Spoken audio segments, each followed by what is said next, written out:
Blended Kingdom Teens is all about the real-life struggles of living with divorced parents. We give you honest conversation and practical tools for living out your identity and purpose as we chase after God together.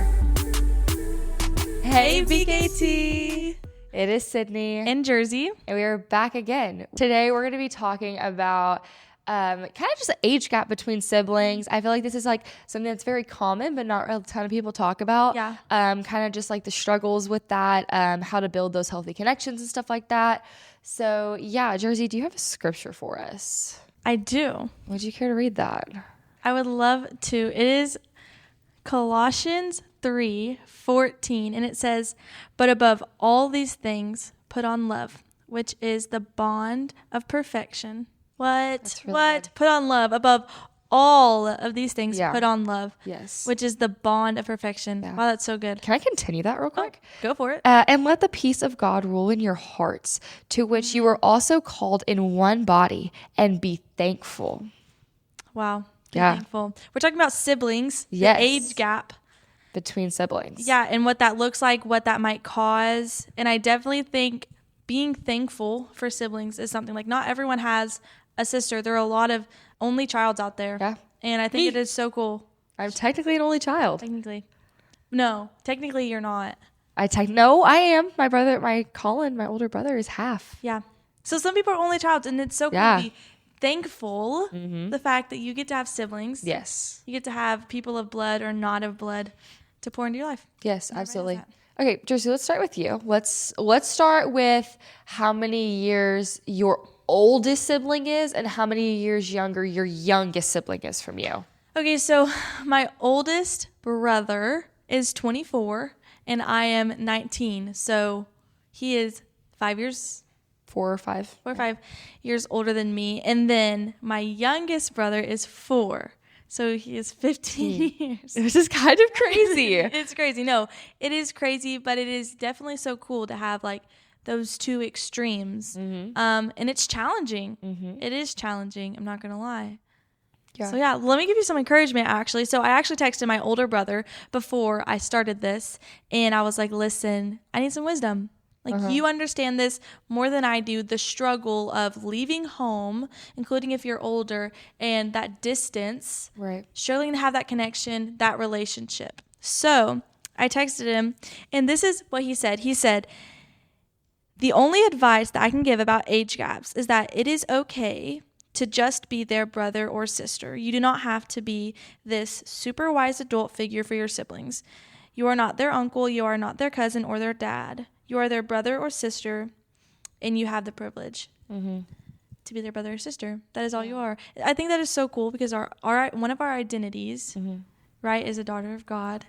But one of our worldly identities is you are a big sister or a little sister or a big brother or a little brother. Or step, too. Or step, or foster or adopted. Like whatever it is, you get to be that. And so it can be hard. And something else he mentioned was that if you make it a priority, having that connection, having that relationship, that means something. Right. So being intentional about keeping that relationship strong, including if you're moved out of the house, right? So like we're in college and I'm trying to FaceTime home and talk to my little 4-year-old brother and like have those super surface level conversations. Right. But it means something to him. And so, and I try to do that with all my sisters, right? I have 8 siblings. It's hard. And while they're at home, or your other sibling who isn't feeling connected to you, they might not tell you. But when you can feel that strain, it is so, so good to reach out, be intentional about keeping the connection. It's hard, but it will pay off because you get the privilege to be a little sister, a little brother, whatever it is. Yeah. So my age gap, I'm actually the youngest. I'm the youngest of all of them. And so to them, so my stepmom has 3 kids and 2 were married. So there's 5. Then my half brother who I grew up with, he's 21. He's like my next oldest, and he's going to be 22 in December, and he's getting married. So technically I will soon be one of 8. I'll be the youngest of 8 technically. And so it's definitely kind of interesting just because my parents didn't get remarried until I was like 17 years old. And so it was like my senior year of high school, and the oldest, so my oldest stepbrother, Tyler, and his wife, Sierra, they live in North Carolina. So he is, I believe, 26 or 27. So there is like 8 years age gap between us. And me and him don't really talk a ton just because, like I said, he's a grown adult. He lives in North Carolina. Right. And it's kind of just like, I wish I had a better connection, but it's also very hard because he's married. Like, he lives so far away. Like, I don't even think I have his number. I'm not going to lie. But with Colin, the brother who I grew up with, and then Courtney's middle son, Tanner, and his wife, they actually live in Abilene. So they just had a baby. Which is where we go to school. Yes, which is where we go to school. So I've actually babysat, and I've got to know him. He's in the Air Force.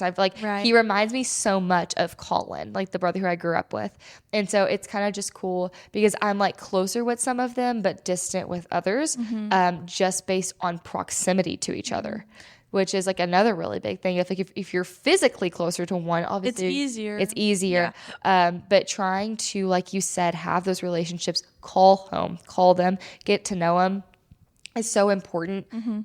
Just not only for your own, like, I guess, I'm trying to think of, like, support, like, that's not the word. I'm trying to think of what the word is. It's like just for your own, like, I want to say well-being, but I already said that. Like, just for yourself, I guess. But also for them, because they know that, like, you want that relationship with them, and that even though you might be like me and Tyler, like North Carolina to Texas in college with like an 8-9 year age gap, like, you still want to have that relationship. And so I absolutely agree with what you said.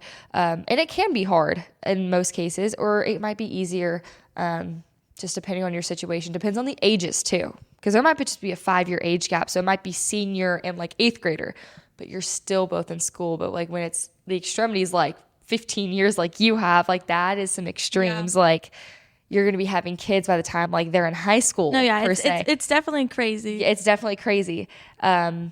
So yeah, being intentional? Oh, absolutely. It's all about just being intentional, making it a priority. That's a lot. Yeah.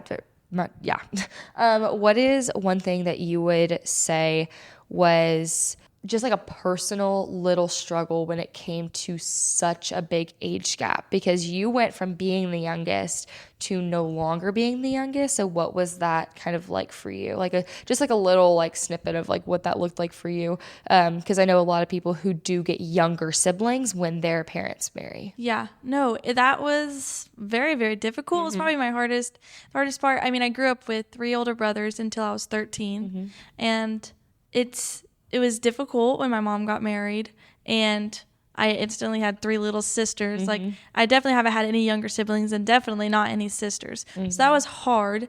It was a learning curve for our whole family, but it is something that you look for the joy in. Like, I'm so very thankful for my little sisters and the way they've ministered to me, and I've been able to be a part of their lives. It is so, so cool. So it's hard, but I would say you just have to embrace it. They're your family now, and you just need to be intentional about creating those connections. So that's a really big deal. Yeah, that's good. That's really good. I enjoyed that. So siblings, age gaps. It's kind of crazy. It's going to be crazy no matter what. Just remember to, like, even in those situations of like not essentially knowing how to go about that conversation and talk to them, pray about it. The Lord will give you the words to speak, when to speak them, and everything. And so just stay faithful in those situations, and stay constant and steadfast in prayer and in the word, to build those connections and relationships with them. Being intentional about those relationships. We love y'all, and we are praying for y'all. Yes. We cannot wait to see y'all in our next episode. Yes. Let's go. Love y'all. And as always, stay strong and courageous. Bye.